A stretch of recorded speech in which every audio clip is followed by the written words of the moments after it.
You're here at conference.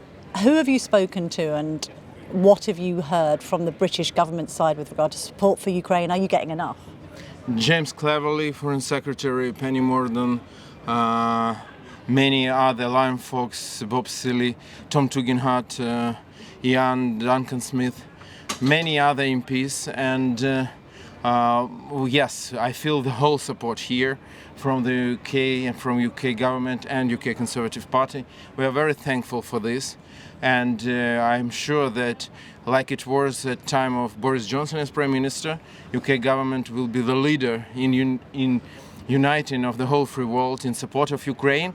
And because this is the war, like Putin said in his crazy speech in Kremlin several days ago, that is his war not against Ukraine, but against Anglo-Saxons and the whole West. Yes. So that is so important. Also, one very important message is, and why I'm here, that unfortunately I see that the chances and the threat of using of tactical nuclear weaponry is rising.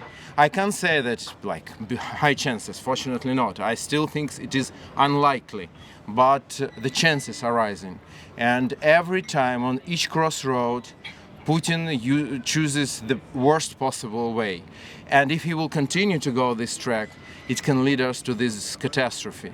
And that will be a real catastrophe, because I'm not even speaking about human lives now, like how many Ukrainians could be killed using tactical nuclear weaponry, but it will also mean the end of non-proliferation policy in the world. And in 20 years, like in country, there will be dozens of nuclear countries, nuclear powers in the world, and they will try to solve their problems with this. And sooner or later, we will have a big nuclear war, and that is already a threat to the whole humankind. So that's why I think this moment is so important, and it is so important to speak about this here in the UK, because on one hand, UK is one of the nuclear powers in the free world, like US and France. On the other hand, United Kingdom and United States in 1994 gave to Ukraine guarantees when we voluntarily gave up our nuclear arsenal, which was the third biggest in the world for the moment. And so it is very important to speak here about this threat, that the world should be prepared and to prevent this. And also, although since we last spoke, Ukraine has taken back a lot of territorial advantage, there's this sense actually that you are winning this war. That in turn could make Putin, who is a madman, more determined to take these extreme measures. Yeah, he is becoming desperate. But again, he chooses, like, for example, with this annexation, what he did. Because he, like, for months, he was not doing this. And finally, he did it. And for sure, now, for him, it is, like, more problematic to explain to Russian people what's going on. He says that this is Russia, and now he's losing it. And like, that's what I mean, that he can become so desperate that he can think that that can be a way out. That's why we need to work on it and to prevent it. But yes, Ukraine is doing the best we can to restore international order, to liberate our territories. And please don't forget that it's not just about territories, it's about people. Because Ukrainians who are on occupied territories, they are under threat of genocide. And Russia is committing genocide right now on occupied territories. Every time Ukraine is liberating some town, villages, territory, we find graves, raped people, we find these awful evidences of genocide again and again and again.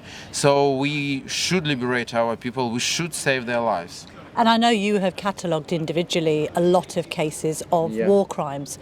What ultimately do you want to happen? What justice can the people of the Ukraine get against Putin's aggression? You're absolutely right that we want justice, but also it's not only about revenge, but it's about to prevent such things in future in other countries, in other parts of the planet. There should be a tribunal against not only those who killed, raped, robbed, but also against military, political leadership of Russia and Putin himself. That's what I think, and the world should find the mechanism and to create this tribunal and to make it real. And again, that is the only way to prevent such awful atrocities in future. And let's just talk about Odessa, where you're the MP, because obviously that is hugely of significance strategically. You're doing well in the south. You know, there's obviously now a movement around Kherson.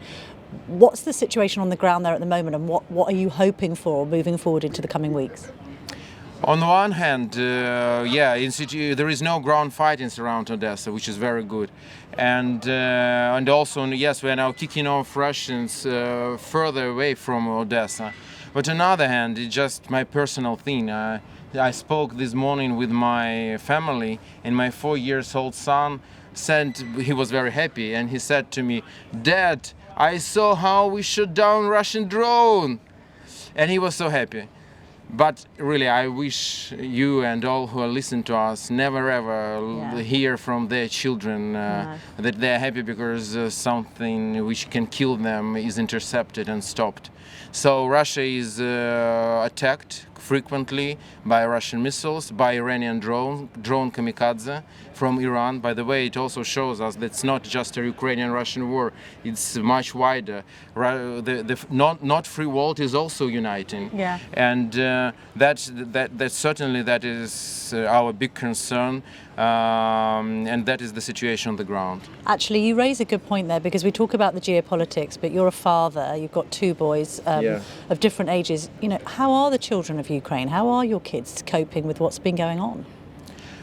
Like our children, like Ukrainians, be brave like Ukraine, and our children also are very brave. Not because, by the way, I can't say that we are the bravest nation. No, we are nation, the same nation as the people of the United Kingdom. We are the same people, but we don't have any other option. So for us, it's existential, to be or not to be, and like all the children understand this. Smaller children, they lie, they consider it normal. They don't know that it is like not normal, and.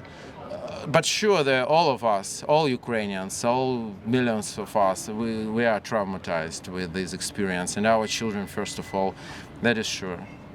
And finally, on peace, you know, Zelensky has this week ruled out any talks while this annexation takes place. How do you see the coming months playing out here, Oleksii? That's a very good question, because I think today we have a very unique opportunity, a window of opportunity. What I mean, if we would have, in the end of March, weaponry that we have today, HIMARSs, howitzers, artillery, and so on, we would finish everything in spring. When Russians were disorganized, when their blitzkrieg failed, they were retreating, but unfortunately we hadn't with what to purchase them. Now is the same moment. Before these newly mobilized Russian troops, thousands of them, would arrive, we have this moment when we can finish everything. I think 1-2 big defeats and Putin regime could collapse. That is absolutely possible. But for this we need more weaponry. We need long-range missiles and we need tanks. That is 2 things and that can be provided right now. It doesn't need months of training. We already know what to do. It can be done now.